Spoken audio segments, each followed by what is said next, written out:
하나님께서는 모든 범사에 우리에게 이유를 가지고 계신데 이유라고 하면은 여러 가지가 있습니다. 여러 가지. 그런데 하나님께서 보시는 이유는 단 한 가지밖에 없습니다. 그 이유를 우리가 하나님과 함께 바라본다면 너희는 먼저 그의 나라와 그의 의를 구하라. 그리하면 너에게 모든 것을 더하여 주시리라 말씀하신 그 말씀대로 그 한 가지만 구하면 우리가 필요한 모든 것들을 주시겠다고 성경은 말씀하고 있습니다. 그래서 하나님께서는 우리를 절대적으로 보호하실 책임이 있습니다. 그래서 하나님은 우리를 항상 보호하시는데 절대 언약을 가지고 보호하십니다.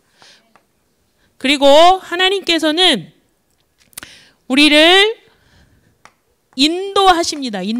인도하셔야만 해요. 왜? 하나님께서 우리의 아버지가 되시기 때문에. 그런데 하나님께서는 그 인도하심을 우리는 절대 이유라고 저는 저 절대 이유를 알아야만 하나님께서 나를 어떻게 정확하게 인도해 가시는지를 알 수가 있습니다. 그리고 하나님께서는 마지막으로 미션도 있고 사명도 있지만 가장 좋아하는 하나님은 우리를 축복하셔야만 합니다. 그리고 우리는 이 축복을 반드시 받아서 누려야만 해요. 그런데 이 축복이 언제 우리에게 오느냐? 우리가 절대 목표를 가질 때 분명히 이 축복이 임합니다. 자, 오늘 하나님께서 하나님의 이유를 우리 요셉을 통해서 말씀을 주실 건데 이번 주일 제가 이제 청년 대학 메시지를 들으면서 사실은 다른 때와는 다르게 마음이 이게 조금 깊은 뭔가를 생각하게 됐는데 토요일 날 이제 세계 청년 리더 수련회를 또 들으면서 전도자 류 목사님께서 청년이기 때문에 고민할 것이 많지만 또 청년이기 때문에 굳이 그런 걸 고민해야 되겠냐. 청년이기 때문에 주님을 위해서 모든 것을 드릴 수 있는 시절이 바로 청년이다. 이렇게 말씀을 하실 때 제가 이제 청년 시절을 회상하면서 이번 주 이제 우리 담임 목사님 말씀을 듣는데 세상에 많은 노하우를 가진 사람들은 많은데 우리가 먼저 노하우를 가질 것이 아니라 know why. 그 know why. 그게 뭐냐면 바로 하나님의 이유를 알아야 돼요. 바로 그 하나님의 이유가 바로 나의 이유가 돼야 거기서부터 하나님께서 우리를 인도해 가시는데 우리는 어디에 있죠?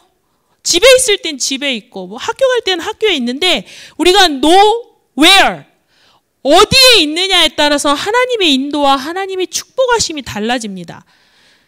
그래서 우리가 이제 목사님의 말씀에서 가장 제 가슴에 와닿던 게 대청시대, 영산업인 시대, 렘넌트 시대를 만들어라 라고 하시면서 바자회 이야기를 하셨어요. 근데 제가 그 바자회 이야기를 들으면서 단순히 청년들이 바자회 자체 하나를 이벤트를 만드는 것이 중요한 게 아니라 헌당을 위하여 대학 청년들이 도전할 수 있는 지속 가능한 시스템이 무엇이 있을까? 우리는 이 지속 가능한 시스템에 대해서 항상 이제 눈을 돌려야 하는데요. 그리고 이제 이걸 사회적 경제와 연결해서 우리 대학 청년들이 무엇을 할 수 있을까? 그리고 우리 교회 대학 청년들이 과연 이 헌당을 위해서 지속 가능한 커뮤니티를 만들 수 있을까?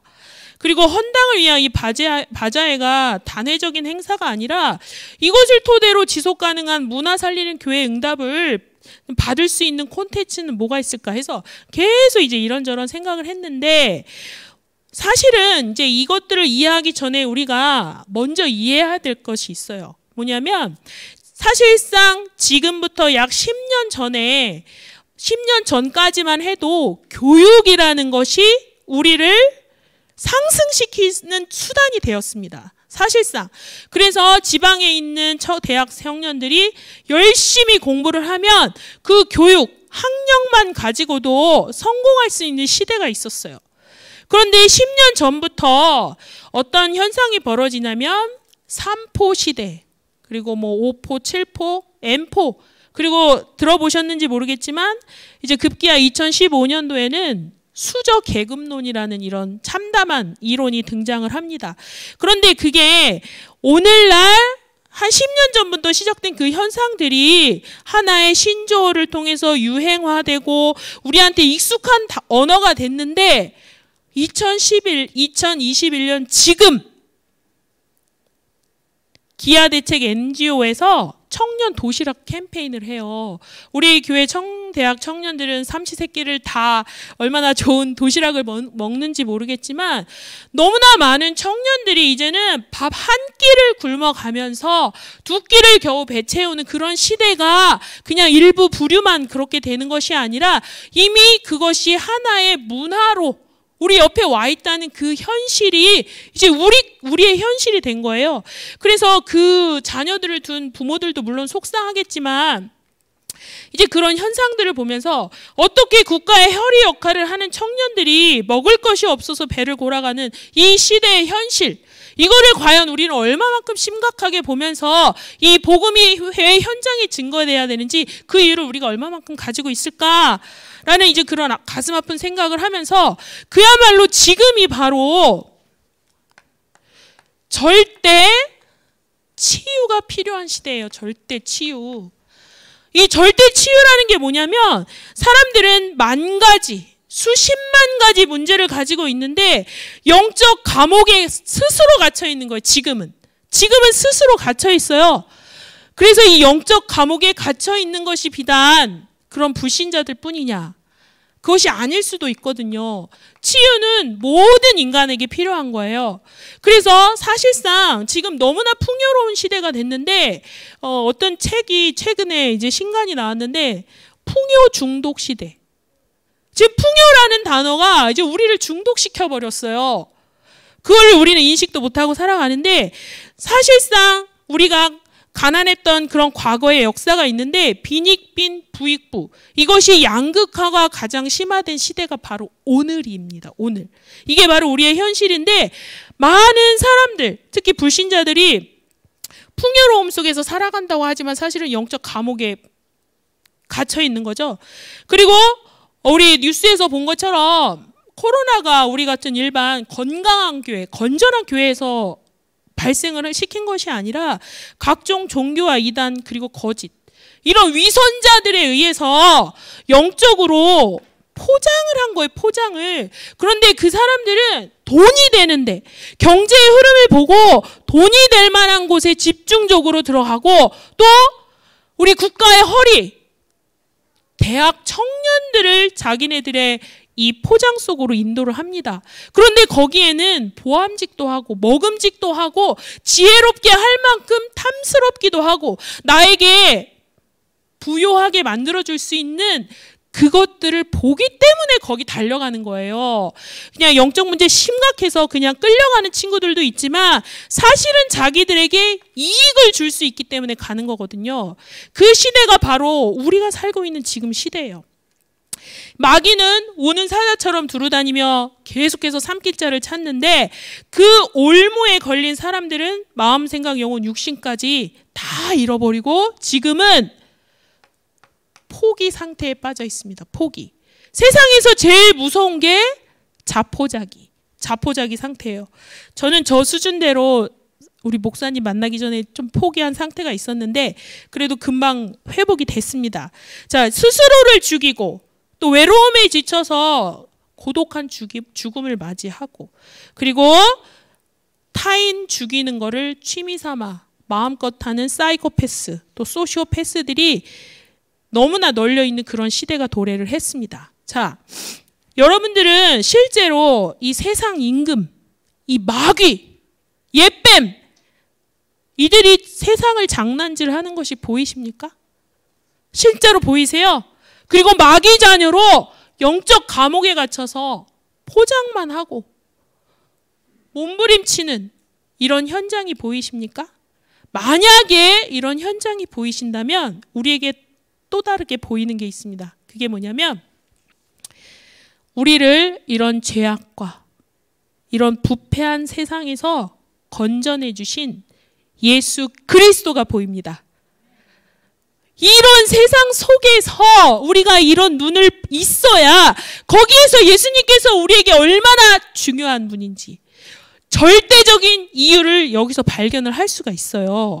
그래서 우리 하나님께서 우리를 예수 그리스도 안에서 행복자, 남은 자, 전도자로 부르신 이유가 바로 절대 치유가 필요한 세상이 우리 눈에 보이게 하셨기 때문이에요.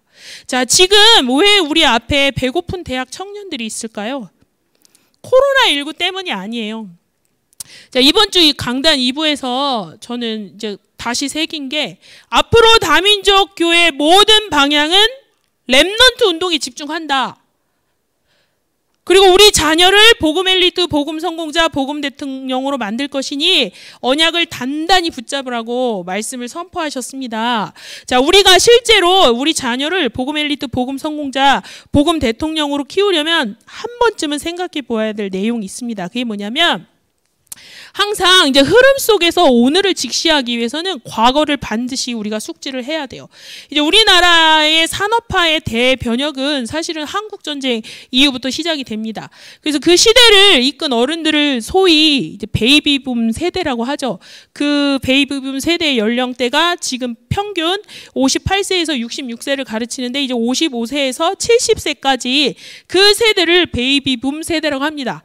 그런데 이 베이비붐 세대의 어른들이 사실은 일반적으로 보통 가난했어요. 우리가 지금의 시각으로 가난.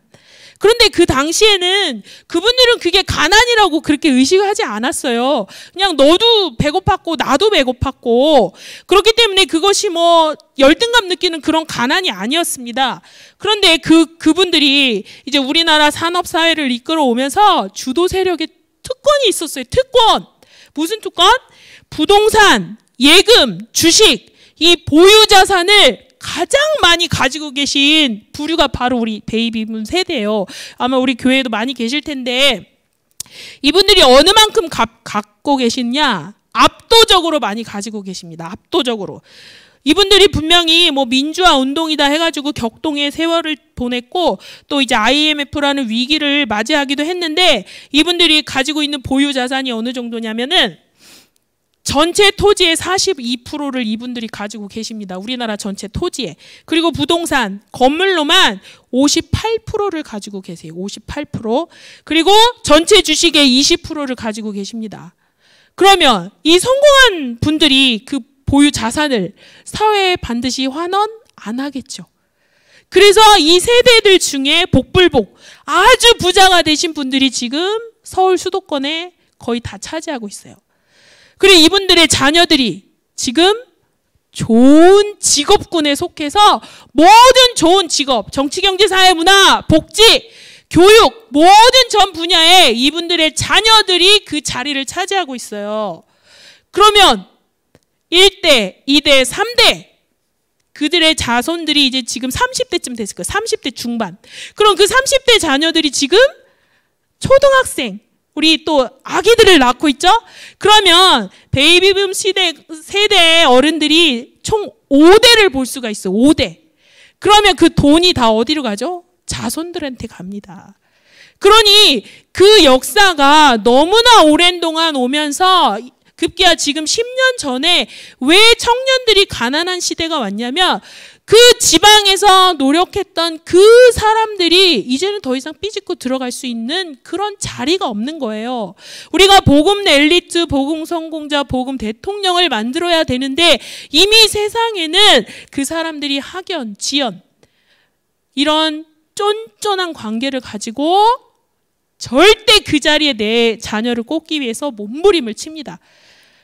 이것들에 대해서 이제 연구한 것들이 많은데 오늘 우리가 겪고 있는 거는 단순히 하루아침에 이루어진 게 아닙니다. 우리가 우리 후대들을 복음 엘리트, 복음 성공자, 복음 대통령으로 키우기 위해서는 반드시 이것들을 넘어설 수 있는 그 힘을 가진 자들로 키우지 않으면 우리는 이 세상에서 사실은 좋은 직업을 가질 수가 없어요. 그것이 이제 우리가 현실인데 사실은 이런 문화가 우리한테도 배어 있습니다. 우리한테도. 사실 제가 이거를 가지고 논문을 좀 써보려고 했는데 우리 교회 안에도 이게 너무 심하더라고요. 제가 자식이 없다 보니까 너무 이제 객관적으로 보여요. 그래서 이거를 이만큼 자료 수집을 하고 이게 하다가 제가 이제 포기했어요. 왜? 사실은 우리 교회 안에도 우리 장로님 자녀들과 우리 형편이 조금 어려운 자녀들 표시가 나거든요. 그래서 제 생각에 교회는 더 이상 이러면 안 된다. 그런데 이제 그런 생각을 가지고 있었는데 우리 목사님께서 우리 교회를 세우시고 어린이집, 아동센터, TCK, 미션홈, 인재학교, 여러분 거기에 들어오는 자녀들은요 배경이 안 좋아도 돼요. 그리고 또 오히려 배경이 더 좋아도 돼요. 왜? 배경을 보고 뽑는 것이 아니라, 부모의 그 배경을 보고 뽑는 것이 아니라 복음 때문에, 복음 엘리트, 복음 성공자, 복음 대통령은 부모의 그 어떤 배경이 기준이 되어서는 안 된다는 겁니다. 그래서 우리 교회가 왜 어린이집부터 아동센터, TCK 인재학교를 만들고 거기에서 오직 하나님만을 위해서 이게 가르치고 우리만의 이 인재들 키워나가야 되는지 더 분명한 이제 이유를 가질 수가 있는데, 지혜 있는 자는 궁창의 빛과 같이 빛날 것이고 많은 사람을 옳은 대로 돌아오게 한 자는 별과 같이 영원토록 빛나리라고 했어요. 우리 렘넌트들이 바로 이 응답의 증인으로 만들어야만 세상에서 말하는 그 유산, 그리고 세상에서 어떻게든지 성공시키려고 하는 그 출세의 길, 그것들을 넘어설 수 있습니다. 그래서 우리가 누구냐?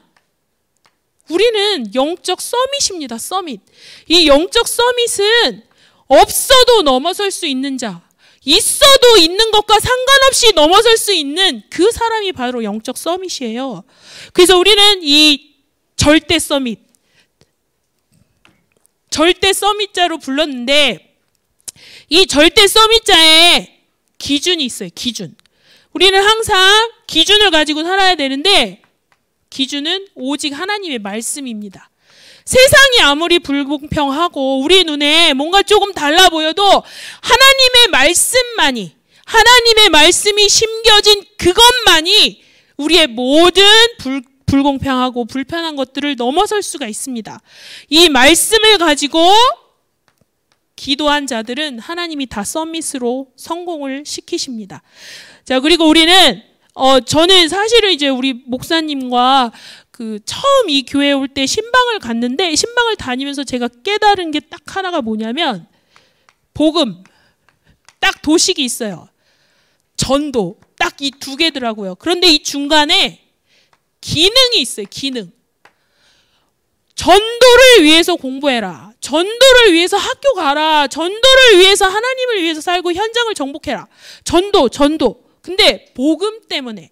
그래서 저는 강단에서 이제 그 전에는 이 전도라는 것을 그냥 막연히 알기는 했고, 나는 전도를 위해서 사는 사람인데, 우리 목사님께서 딱 도식이 복음, 전도. 그런데 그 중간에 기능, 그걸 바로 달란트, 또 실력, 능력이라고 합니다.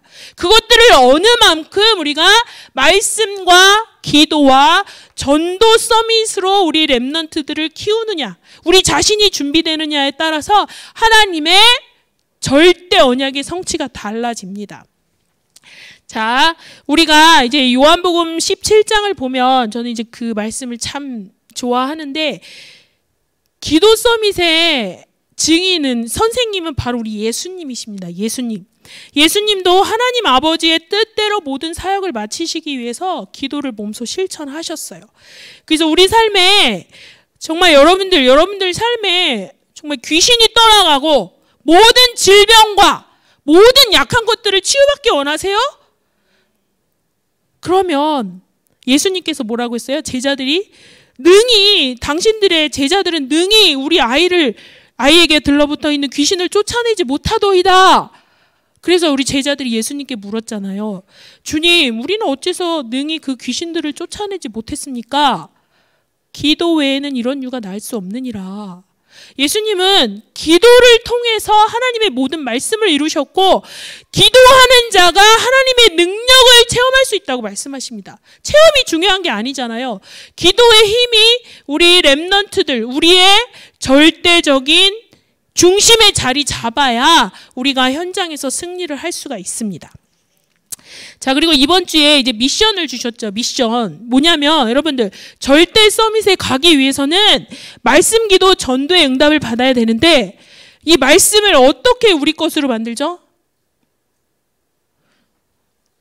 녹취를 한번 해보세요. 녹취를 하고 그 녹취하는 중에 나에게 가장 감동된 그 말씀을 한 주간 계속 암송해 보세요. 그래서 그 말씀이 행복하다고 느낄 때까지 암송해 보세요.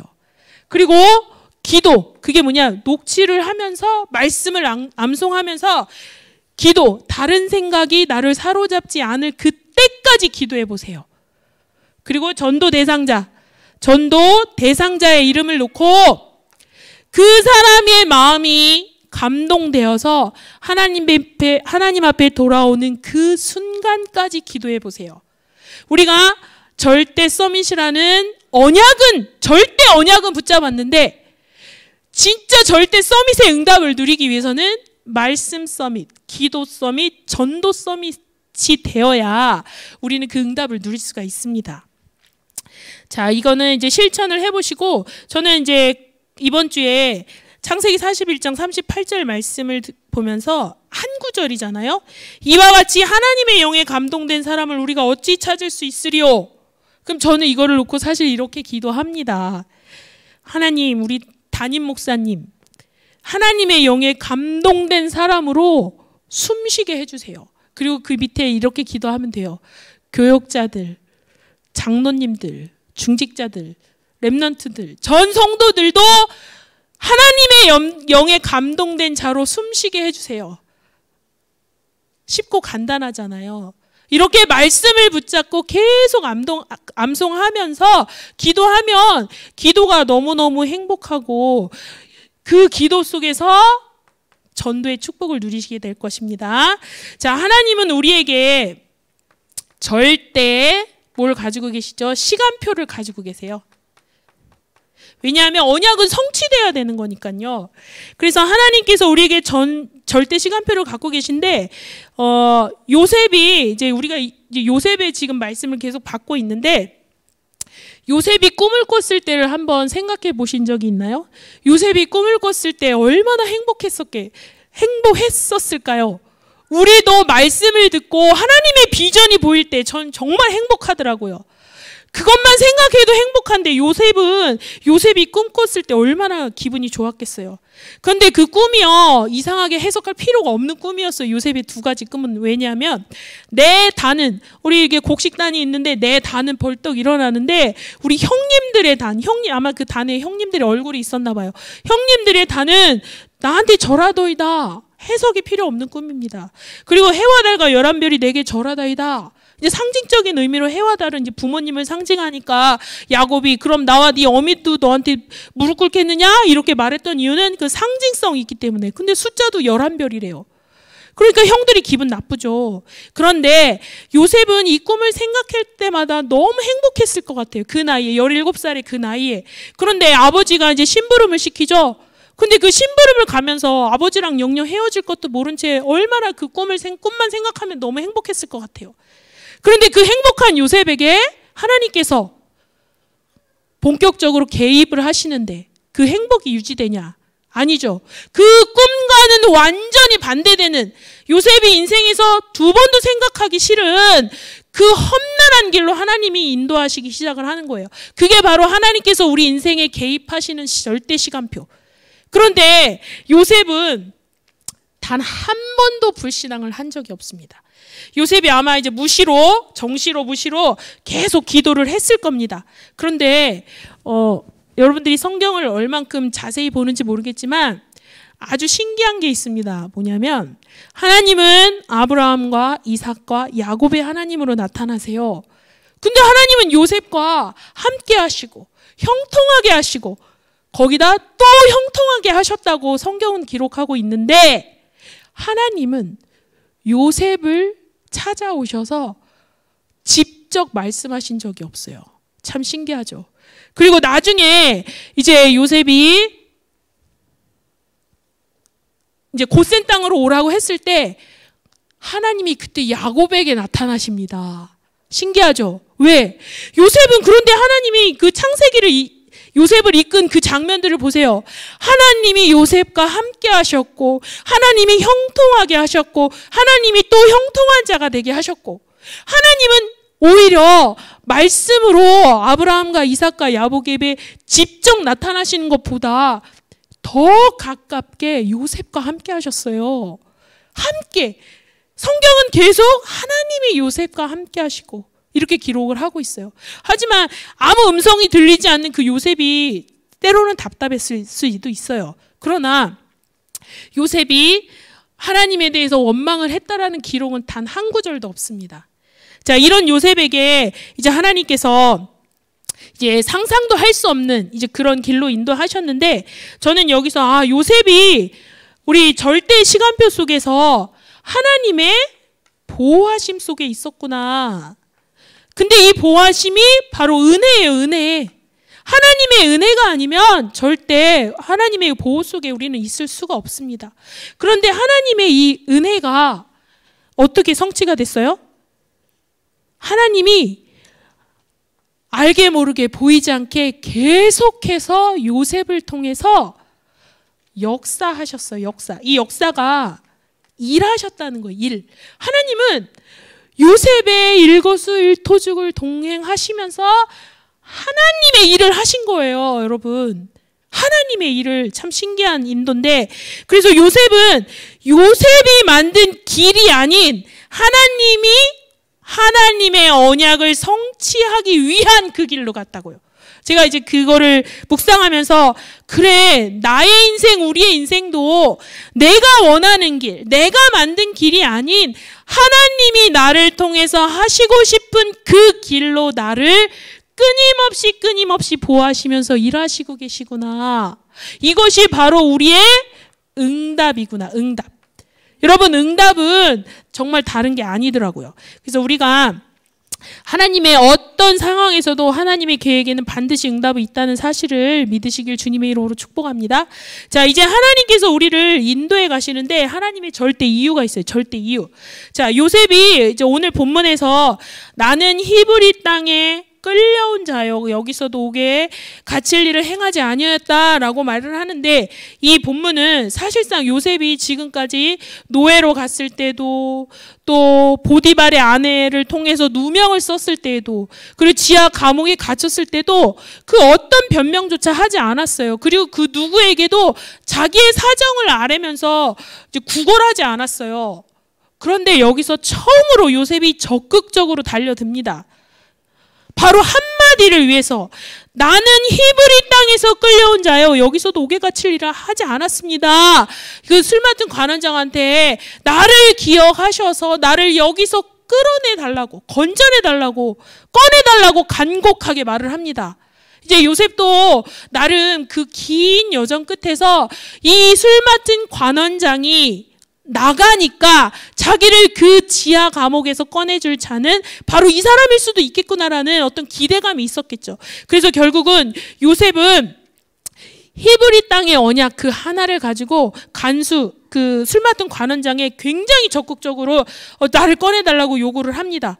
그런데 이제 성경을 그 뒤에 보니까 이제 2년이라는 시간이 지났다고 기록이 돼 있지만, 요셉이 2년 뒤에 올지 3년 뒤에 올지 10년 뒤에 올지 요셉은 몰랐어요. 근데 요셉이 하루하루 그 간수장을 하면서 오늘은 올까? 내일은 올까? 한 달 뒤에 올까? 1년 뒤에 올까? 얼마나 기대했을지 저도 진짜 공감을 해봅니다. 그런데 요셉이 정말 날마다 하나님 앞에 그 어떤 순간에도 하나님을 절대 신뢰하는 것을 잊지를 않았어요. 그래서 요셉의 이유는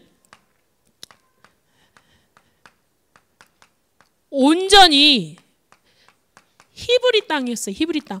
도대체 히브리 땅이 뭐길래 요셉은 왜 이렇게 히브리 땅에 자기의 모든 인생을 걸었느냐? 그거를 우리가 알면 모든 이유는 다 끝납니다. 자, 오늘 이제 요셉이 긴 기다림 끝에 요셉은 확신이 있었습니다. 그 확신이 뭐냐? 바로 이 히브리 땅의 확신이었어요. 요셉은 사실상 자기가 10년이 걸리든 20년이 걸리든 그 감옥에서 반드시 나는 이 히브리 땅에 갈 것이다. 하나님께서 나를 여기서 꺼내주신다는 그 끝에 대한 확신은 있었어요. 왜? 자기는 이 이집트 땅에서 죽을 사람이 아니라는 걸 알았기 때문에. 그게 바로 하나님의 절대 언약을 붙잡은 요셉의 선택이었습니다. 자, 히브리 땅에서 여자의 후손을 오게 하실 그 언약, 바로 여자의 후손의 언약. 이 언약이 요셉을 살아가게 했고, 요셉을 참게 했고, 요셉이 하나님을 신뢰하게 했고, 그리고 우리는 이제 뒤편에서 알 수 있지만 요셉이 끝까지 어떻게 하냐? 내 유고를 반드시 저 가나안 땅에 가져가라. 요셉이 400년의 그 고통 속에서 그 출애굽을 해서 결국은 하나님께서 히브리 땅으로 인도하실 그 이스라엘 백성의 그 끝을 우리 요셉은 알고 있었던 거예요. 요셉이 죽은 뒤에 360년이 지난 이후에 요셉의 유고를 모세가 바통을 받거든요. 요셉은요, 처음에는 자기가 끌려갔을 때 그 꿈만 꿨지 아무것도 몰랐어요.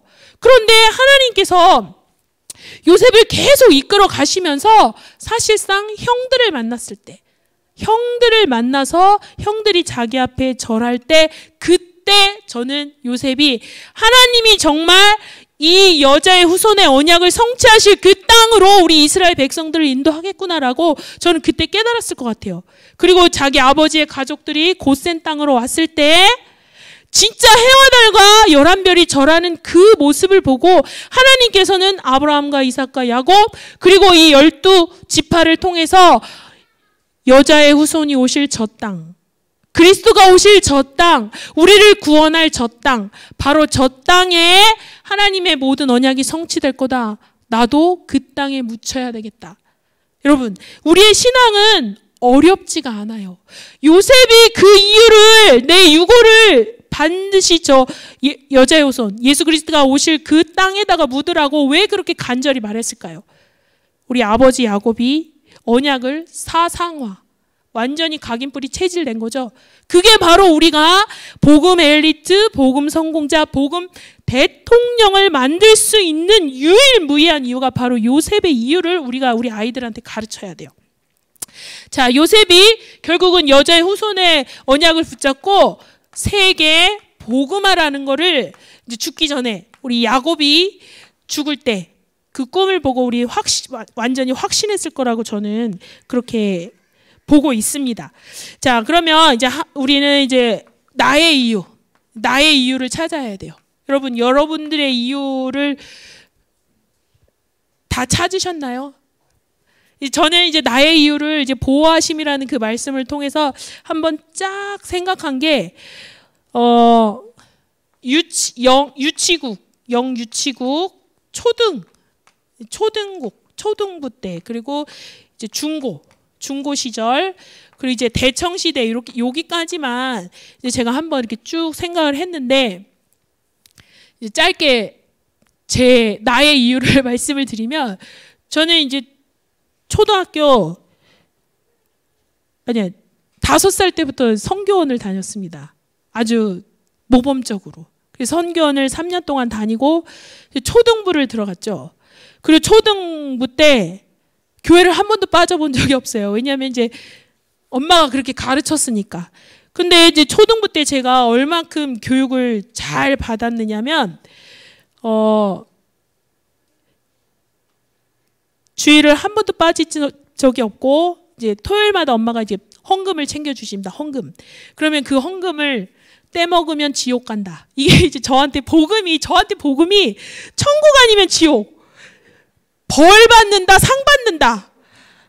너 지옥 간다, 천국 간다. 계속 그 얘기만 들었어요. 그래서 너 기도 시간에 눈 뜨면 하나님한테 벌 받는다.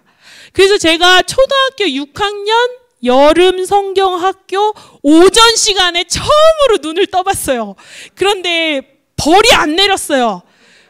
그래서 그 뒤에 눈을 좀 자주 떴어요, 진짜. 근데 그때까지 한 번도 눈을 떠본 적이 없어요. 그리고 헌금도 단 1원도 떼먹은 적이 없어요. 벌 받을까봐.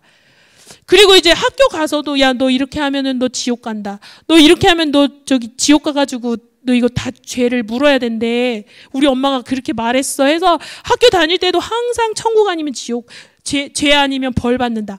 이게 이제 저를 완전히 사상화 시킨 거죠.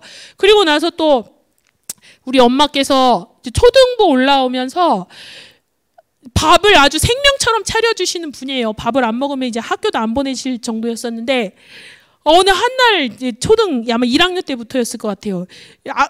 오전에 교회 가야 되는데 밥을 안 주시는 거예요. 그래서 엄마 왜 밥을 안 줘요? 그랬더니 오늘이 고난주간이래요. 고난주간. 그 고난주간이 뭔지도 몰랐는데 오늘은 예수님께서 십자가에서 너를 위해서 우리를 위해서 죽으신 날이니까 오늘은 하루 종일 굶어야 돼. 배고파도 굶어.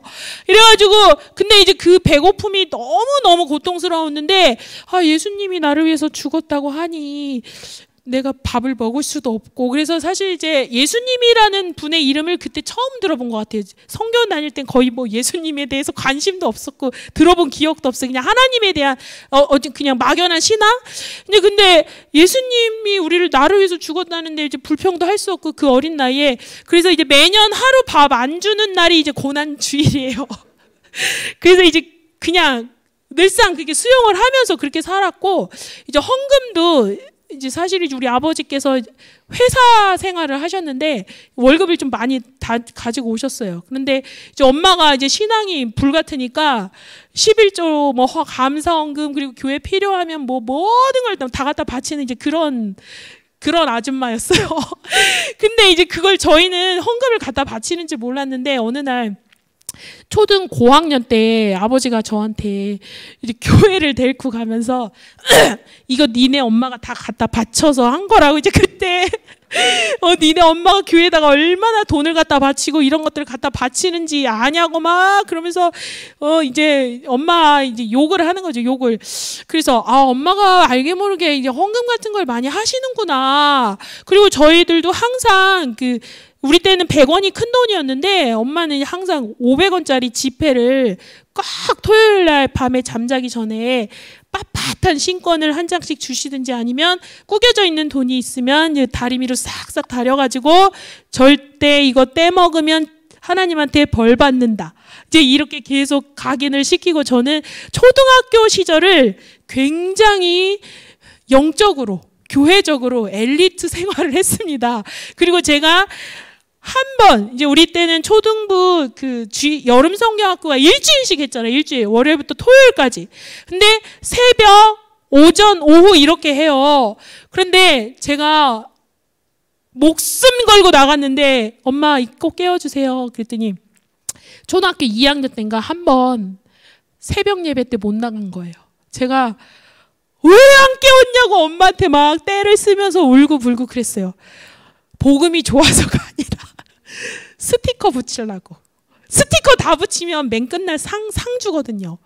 그래서 저는 이렇게 생각해보면 정말 이 복음만 빼고는 너무 착실하게 너무 훌륭한 신앙생활을 했는데 초등학교 6학년 졸업을 하고 나서 이제 사춘기가 오면서 이제 방황을 하기 시작을 하긴 했어요.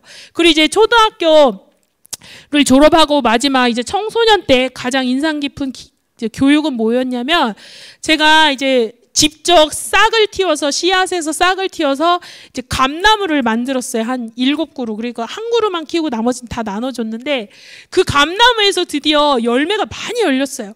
그래서 이제나 저제나 이제 그 감나무 열매 따먹을 생각만 하고 그 어린 나이에.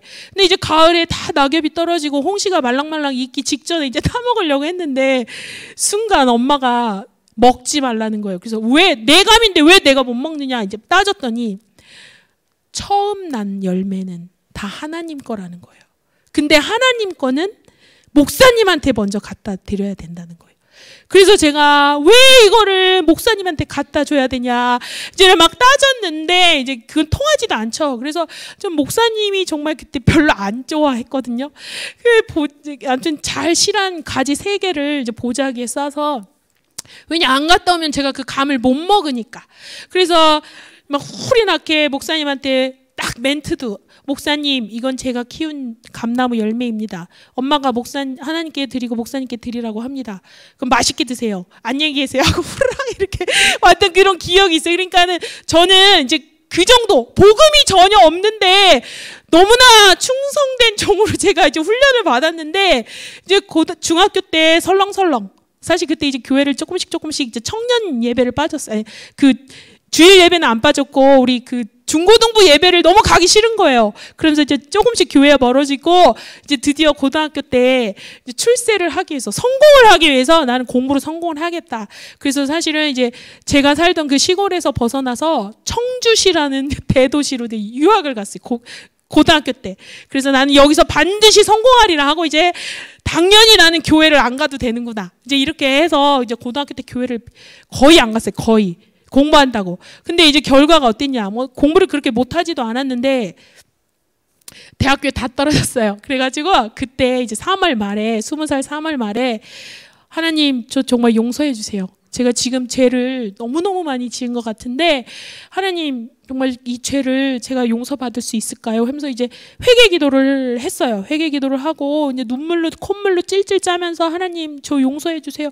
벌 좀 조금만 내려주세요. 저 이제 다시 교회 생활 열심히 할게요 하고, 이제 3월 말부터 이제 대청 예배를 나가고 교회를 다시 나가게 됐는데, 그 해에 7월에 이제 부흥 집회를 한다고 해서 이제 교회를 갔어요. 은혜가 아직 없으니까 저 뒤편 맨 끝에 의자 이제 앉아서 뭐라고 하시나 하고 지켜보는데 칠판에서 구원의 길을 하시는 거예요. 그때 구원의 길을 다 듣고 제가 어린 20살이었지만 진짜 예수님이 저런 분이네? 그때 처음 예수님을 만난 거예요. 예수님을 한 번도 만난 적이 없어요. 제가 하나님을 믿었는데.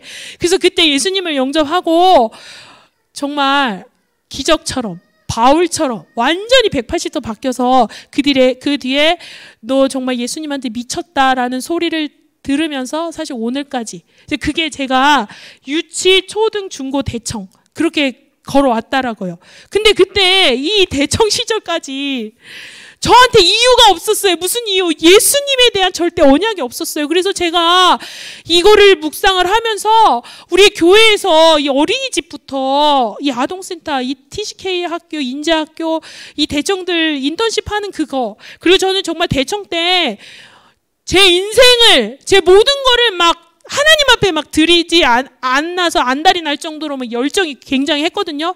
근데 지금 이제 우리 목사님 요번에 서론 메시지 들으면서 나는 정말 청년 때 거의 내 몸을 불사르다시피 해서 하나님을 위해서 살겠다고 했는데 우리 대학 청년들도 그렇겠지? 이제 라고 이제 위안을 받으면서 이제 목사님이 계속 말씀하시는 그 언약이 전 정말 너무 좋더라고요. 자, 그리고 하나님의 이유. 여러분들도 아마 쭉 본인이 어떻게 살아왔는지 보면서 자기 자신을 진단을 하면 나뿐만 아니라 내 자식들도 어떻게 복음 엘리트, 복음 성자, 복음 대통령으로 만들지에 대한 그 답이 나옵니다. 자, 하나님의 이유 뭐죠? 하나님의 이유? 자, 하나님의 이유는 바로 요셉의 이유예요. 여자의 후손. 왜? 왜 우리에게 여자의 후손이 필요하죠? 왜요? 구원하시기 위해서. 구원이에요, 구원. 하나님은 우리의 아버지가 되시기 때문에 우리를 구원하시기 위해서 여자의 후손을 이 땅에 보내셔야만 해요. 그런데 이 구원을 위해서 예수님께서 직접 우리를 위해서 죽음을 선택을 하신 거예요. 왜? 우리를 구원하시기 위해서. 우리를 사랑하셔서.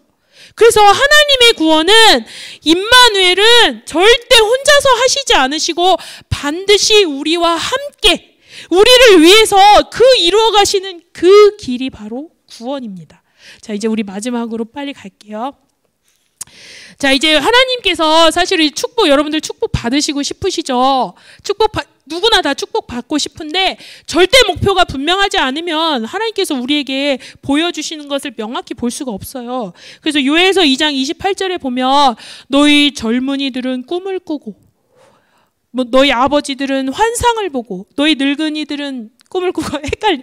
아무튼 그렇게 됐는데 그게 뭐냐면 여러분들 하나님의 축복하심, 하나님의 절대 목표는요, 우리에게 강단을 통해서 말씀을 주시고 그 말씀대로 이루어 가시는데 거기에 하나님께서 우리에게 비전을 주시는 거예요. 근데 그 비전 속에 그 비전이 뭐예요? 예수 그리스도.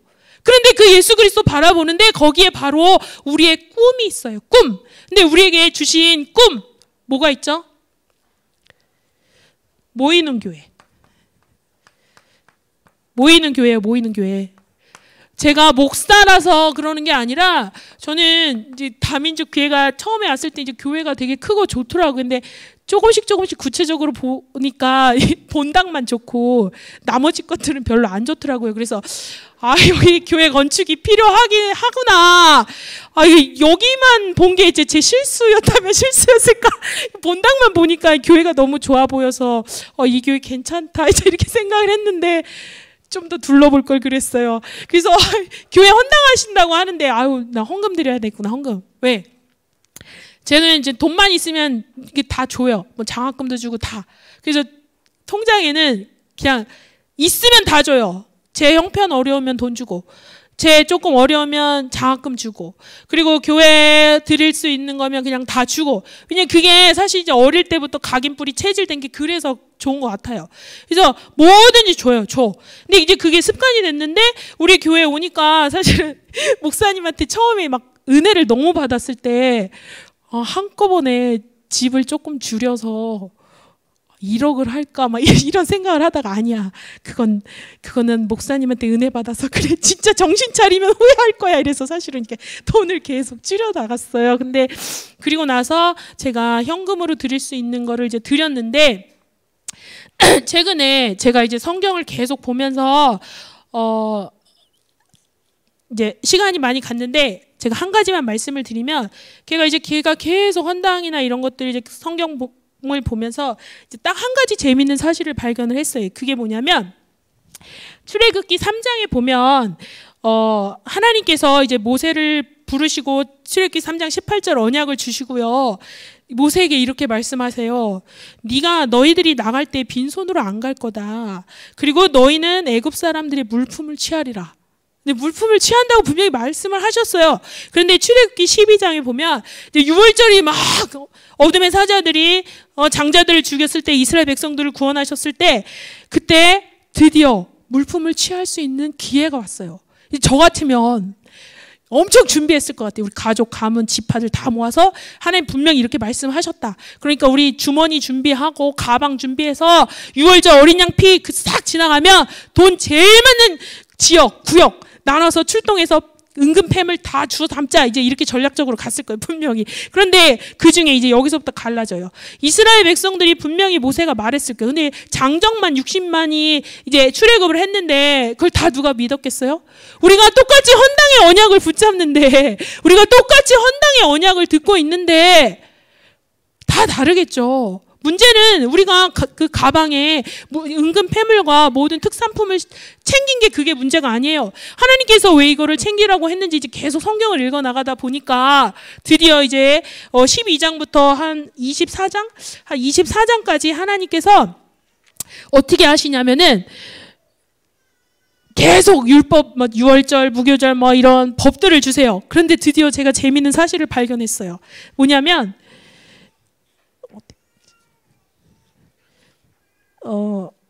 출애굽기 25장 2절부터 처음으로 하나님이 이제 이스라엘 자손에게 명령해서 모세한테 내게 예물을 가져오게 하라 라고 말씀하세요.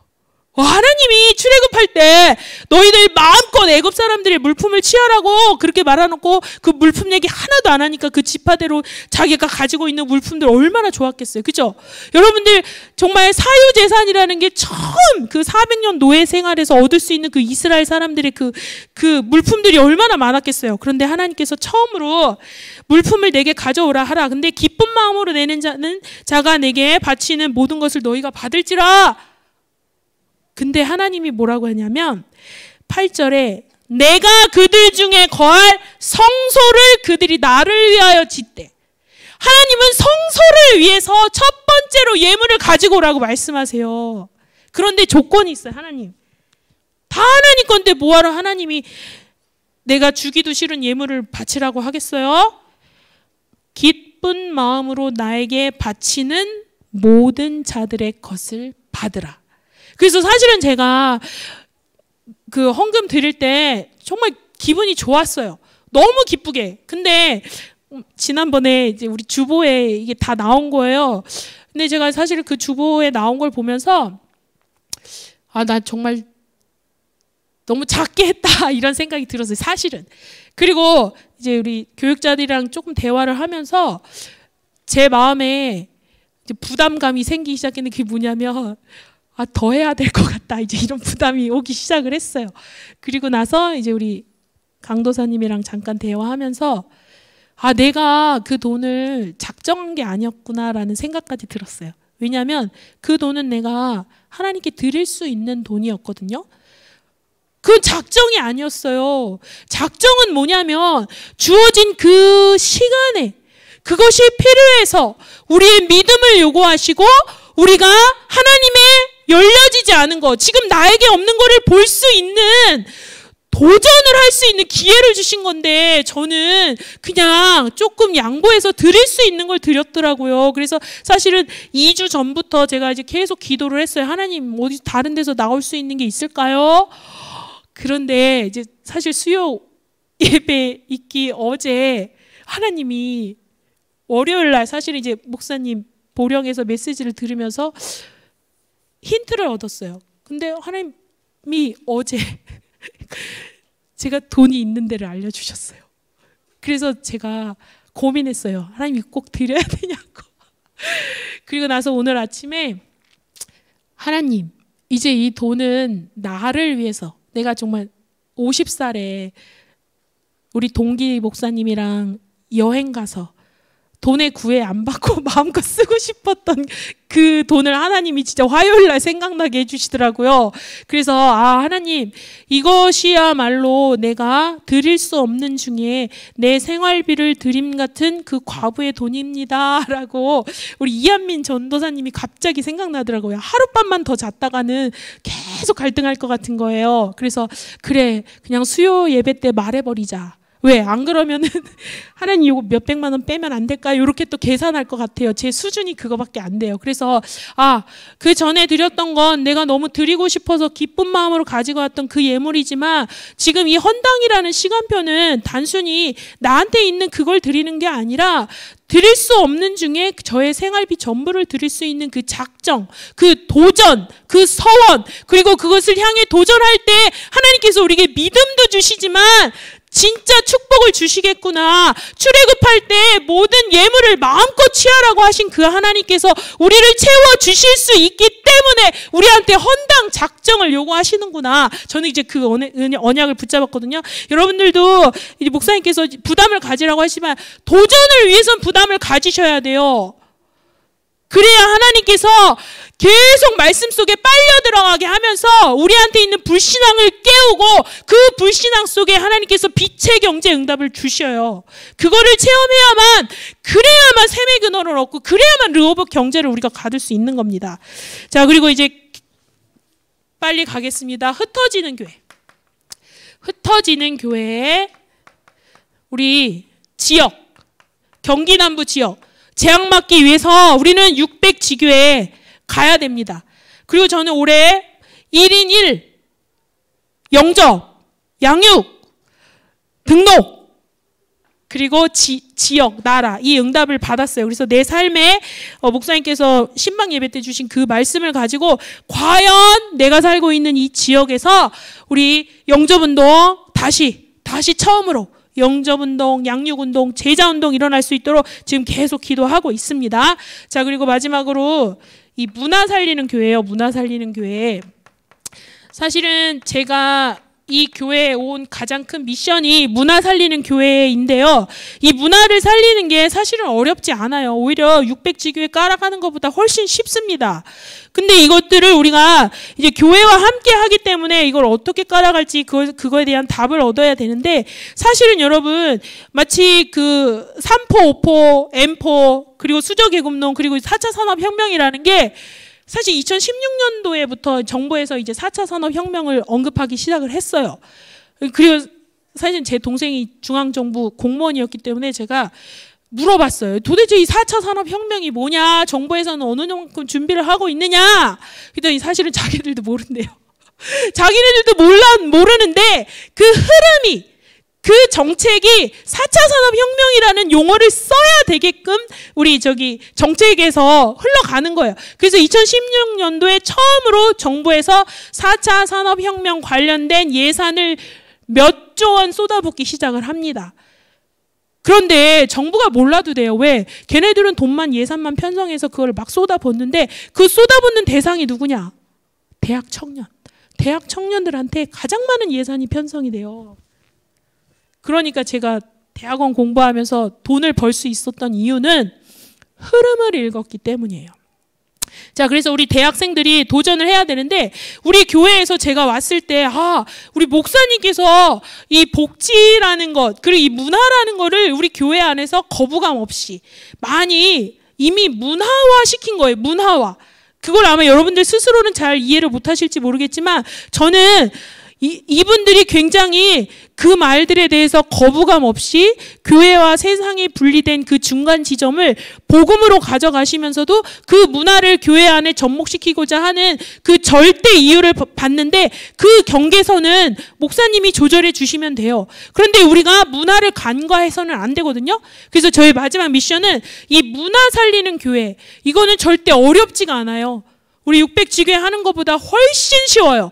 그래서 목사님이 만들어주신 그 구조, 그 스트럭처에다가 우리가 살만 붙이면 되는데, 그 살 붙이는 그 사명이 이제 저한테 주어진 거겠죠. 그래서 여러분들이 앞으로 계속해서 나오는 이제 어린이집과 특히 아동센터, 이거는 뭐 당연히 교회 안에서도 이루어져야 되지만 이젠 세상에서 펼쳐가야 돼요. 이제 그거를 펼쳐가기 위해서 제가 계속 기도하고 우리 목사님한테 계속 사람 붙여달라고 기도를 하고 있는데, 그 시스템이 안에 누가 들어가야 되냐? 여러분들이 들어가면 돼요. 여러분들만 준비하고 있는 그걸 가지고 그 시스템 전소 속으로만 들어가 주신다면 이제는 그 시간표가 됐다. 거기에 바로 우리의 대학 청년들이 꿈을 꾸고 들어가면 그 국가에서 수조원 쌓아놓고 있는 그 예산, 거기에서 우리가 가져올 돈이, 저는 사실 공부를 했기 때문에 보입니다. 보여. 청년 때는 실패해도 실패가 아니잖아요. 국가에서 내가 그 돈 몇 억 떠먹어 실패했다고 해서 그 돈 다시 토해내라고 안 해요. 국가에서는 청년들이 실패해도 도전할 수 있는 그 돈을, 그 예산을 지원을 해주는데, 그걸 찾아가는 그 지혜, 그게 있어야 우리가 청년의 때에 35세까지 청년으로 쳐줍니다. 36세부터는요, 청년이 아니에요. 그래서 35세 전까지 도전할 수 있는 그 기반을 국가와 함께 커뮤니티를 이루어서 가야 여러분들이 진짜 세상 속으로 들어갈 수가 있습니다. 저는 우리 목사님께서 그 비전을 보고 그 꿈을 이 교회 안에 성도들한테 계속 심어줬다는 그 자체만으로 저는 정말 200%는 이미 먹고 들어간다고 생각을 하고 있거든요. 자, 오늘 이제 말씀을 마감합니다. 여러분들이 오늘 서론에서 청년의 시기, 그거는 비단 청년들 것만이 아니에요. 우리 후대들을 위한 거거든요. 거기에 수많은 컨텐츠, 제가 세상 얘기를 했다고 생각하지 마세요. 복음의 이유가 맞다면 세상을 정복해야만 하나님이 거기에서 절대 목표를 이루어 가십니다. 기도하겠습니다. 하나님 아버지, 우리에게 절대 이유인 여자의 후손 예수 그리스도를 바라볼 수 있게, 그 언약을 소유할 수 있게 은혜 주신 것 감사합니다. 성령으로 축복하여 주시옵소서. 예수 그리스도의 이름으로 기도합니다. 아멘.